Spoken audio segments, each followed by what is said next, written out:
সিয়াসিতার 6 কিতাবের অন্যতম একটি কিতাব, যে কিতাবটার নাম হলো সুনান ইবনে মাজাহ শরীফ। এই ইবনে মাজাহ শরীফের 99 পৃষ্ঠার মধ্যে হাদিস খানা উল্লেখ। জবান খুলে বলেন কত পৃষ্ঠা? 99 আর জোরে বলেন 99। কিতাবের নাম সুনান ইবনে মাজাহ। সিয়াসিতার 6টা কিতাব। 1 নম্বর হলো বুখারী শরীফ, এরপরে মুসলিম, তিরমিজি, নাসাই, আবু দাউদ, ইবনে মাজাহ। এই 6টাকে একসঙ্গে বলা হয় বিশ্বস্ত সহিহ কিতাব সিয়াসিতা। এর অন্যতম কিতাব হলো সুনান ইবনে মাজাহ। এই ইবনে মাজাহ শরীফের 99 পৃষ্ঠার মধ্যে হাদিস খানা উল্লেখ আছে। জবান করে বলেন আল্লাহু আকবার। প্রিয় ভাইরা আমার, বর্তমান সমাজের মধ্যে আকরামুজ্জামান নাম করে এক হলে খবিস ইউটিউব ফেসবুকের মধ্যে বয়ান দিচ্ছেন।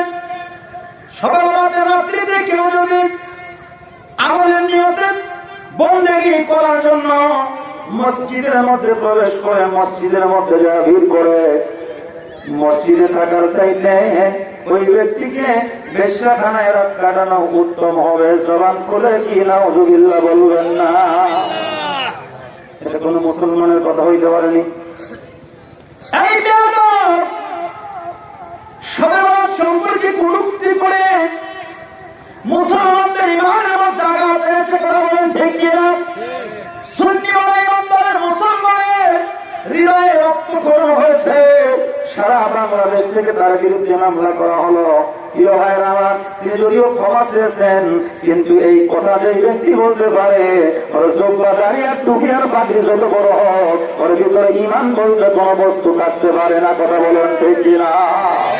আমার নবীজি বলেছেন ইযা কানাত লাইলাতুন নিসফ মিন শাবান। ওই হাদিস সুনান ইবনে মাজাহ হাদিস, খেয়াল করেন ভাইরা আমার। আল্লাহর নবীজি বলেন ইযা কানাত লাইলাতুন নিসফ মিন শাবান, যখন তোমাদের মধ্যে শাবানের মধ্যরাত আসবে। ইযা কানাত লাইলাতুন নিসফ মিন শাবান, শাবানের মধ্যরাত্রি যখন আসবে, অর্থাৎ 14 তারিখ দিবাগত রাত, যে রাত্রি থেকে আমরা জানি শবে বরাতের রাত। কথা বলেন ঠিক কিনা? কেন শবে বরাতের নাম হলো সব মানে রাত, বরাত মানে বরকতময়, কল্যাণময়। এই রাত্রি সম্পর্কে আমার আল্লাহ তাআলা সূরাতুদ দুখানের পরিভাষায় বান্দাদেরকে জানা দিলেন। আমিন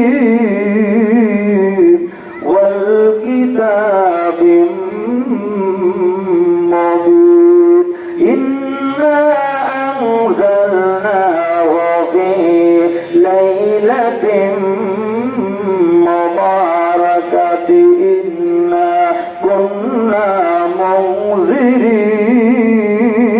منذرين। الله أكبر। আমার প্রিয় ভাইরা, প্রিয় নবীজি বললেন ইযা কানাত লাইলাতুন নিসফ মিন শাবান ফাকুমু লাইলাহা ওয়াসুমু নাহারাহা। যখন তোমরা শাবানের মধ্যরাত্রি পাবে, শবে বরাতের রাত, ওই রাত্রিতে তোমরা বন্দেগী করবে। ফাকুমু লাইলাহা, রাতের বেলায় কিয়াম করবে, নামাজ পড়বে, মুনাজাত করবে, দোয়া করবে, দুরূদ করবে, জিকির করবে, কোরআন তেলাওয়াত করবে। এক কথায় এই রাত্রি ভর তোমরা ইবাদত করবে, আমল করবে। কেননা আমার আল্লাহ তাআলা নবীজি বললেন রাতের বেলায় ইবাদত, দিনের বেলায় রোজা। সুবহানাল্লাহ বল। কিন্তু মোল্লা কয় না, বরাত নাই, ইবাদত নাই, রোজাও নাই, নামাজ নাই, কোন আমল শবে বরাতে নাই। এখন আমার কথা হলো, আপনাদের সামনে নবীজি বললেন তোমরা আমল করো, রোজা রাখো। আমরা কি মোল্লার কথা মানব না আমার নবীজির কথা মানব? সেটা কথা জানেন, কার কথা মানবেন? আল্লাহ বললেন মা আতাকুমুর রাসূল ফাখুযুহু মা নাহাকুম আনহু ফান্তাহু।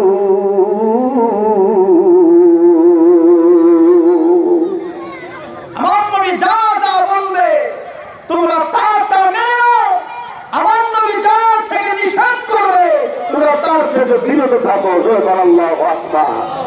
আল্লাহ মানা নবী মানা নয়, নবী মানলে আল্লাহ মানা হয়। বল মানা, নবী মানা না, নবী মানলে আল্লাহ মানা।